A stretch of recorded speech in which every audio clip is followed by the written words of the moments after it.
So next up is replacing the non-compliant power cord with a modern dual insulated 3-core cable, and that was fun and games. The only way I could find real access on the other side of the back panel was to lower one of these amplifier boards, and then the receptacle is down in there. That's the fuse holder right there. There you go. And so yeah, trying to unsolder and resolder the live connection to that fuse holder was definitely fun and games, but we got there in the end. And unfortunately the original cable clamp wouldn't fit with the thicker cable, so I have to get a new one. So I've temporarily just put a rubber grommet in to stop the cable rubbing and put a cable tie on each side, so it can't go anywhere in the short term, but we'll tidy that up later. So that's the proper power cord fitted. The one thing I will say is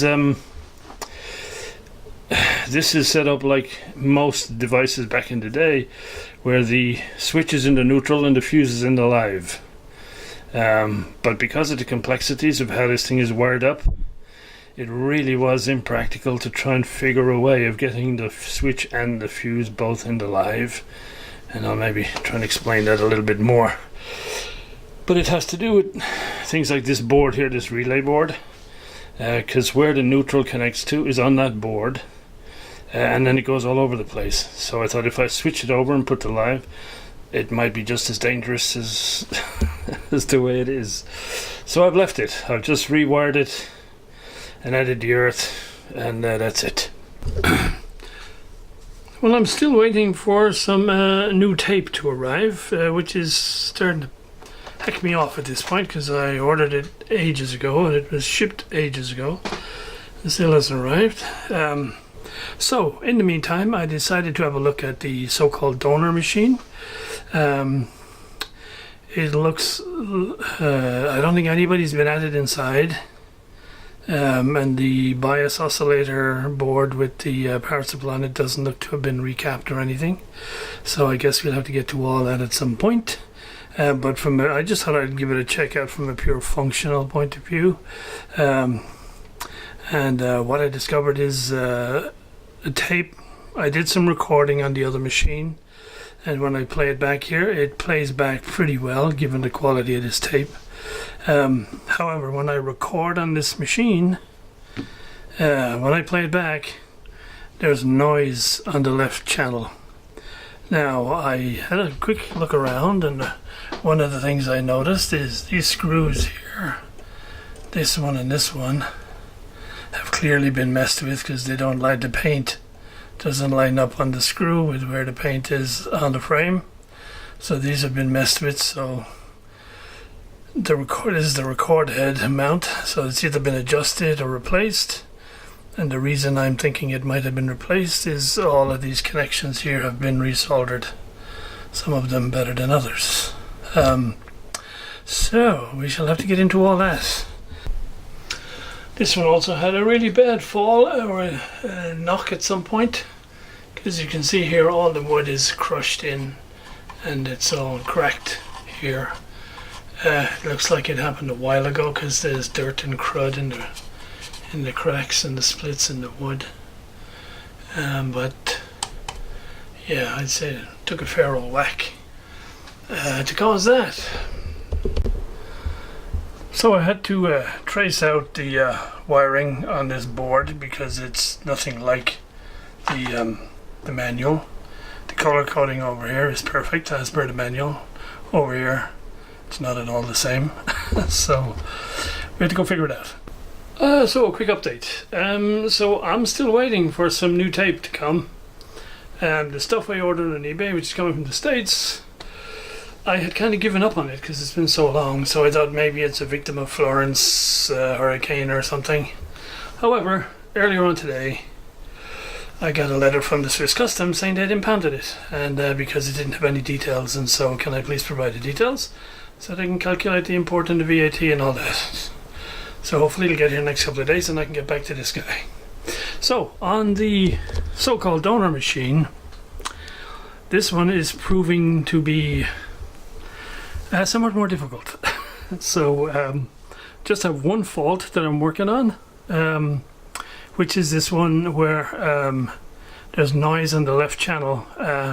First of all, I will try to illustrate the sound for you, and I have reversed the cables in the amp so it's on the right hand channel, just because it's easier for me to get the camera up to it. So the unit is on, I put it in record pause. Monitor is set to tape as opposed to source, because when I put it to source it's absolutely silent. And so this is what's coming off the tape.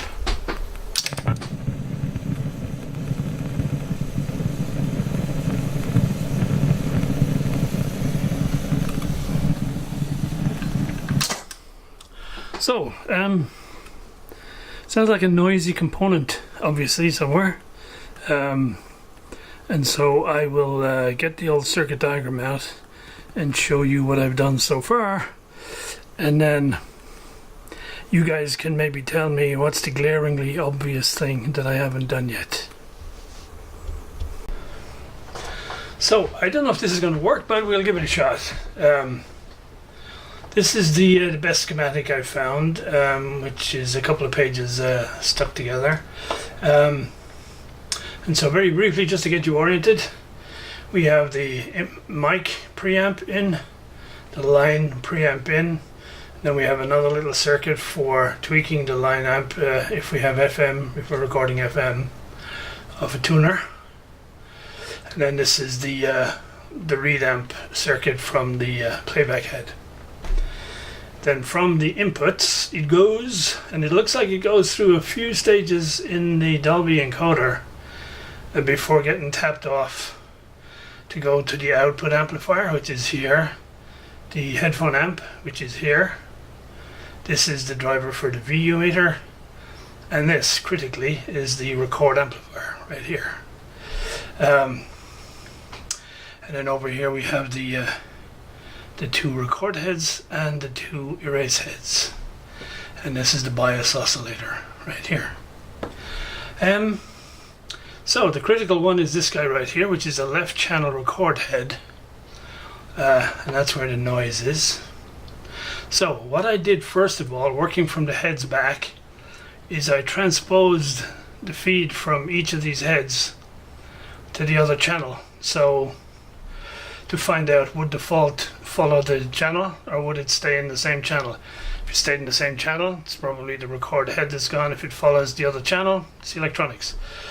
And it followed the other channel. So when I swapped them over, the fault went to the other channel. So it's being fed with this noise from somewhere. It's not coming, it's not the head itself. The next thing I did was I left the feed for the left channel record head completely disconnected. And again, the tape recorded completely silent, which at least means that the erase head is working properly, which is worth checking as well.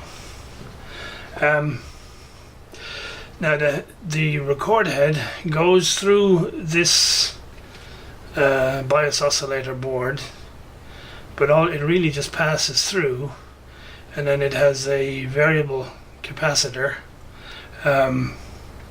which sets the bias level. And it goes off into the record amp. I have not been able to, if you like, isolate what I would call a noise signal anywhere on the scope, but that may be just down to my lack of understanding. When you're in record mode, you can monitor either the source or the tape. And so when I monitor the source, it is completely clean. It's only when I go on to monitor tape that it then reads what's actually recorded back in here, and we get noise. I did just, as a trial and error, I replaced this transistor, I replaced that capacitor, just because I thought they're sort of early in the chain here, but nothing. And so that's kind of where I'm at. The only thing that, if you like, is on this board, which has an impact, is this variable capacitor. And so I guess I could maybe swap that with the other channel and see if that made a difference. But yeah, apart from that, yes, I'm a little bit this has baked my noodle a little bit after a couple of days playing with this thing. And so yeah, if any of you guys can see the immediate thing that I've missed here, then shout out and let me know. Incidentally, what you see here is just the left channel, and each component has two references, the top one being for the left channel and then the bottom one being for its twin on the other channel, which is not shown. That's it, guys. Look forward to your feedback, and more to come when I have something to share.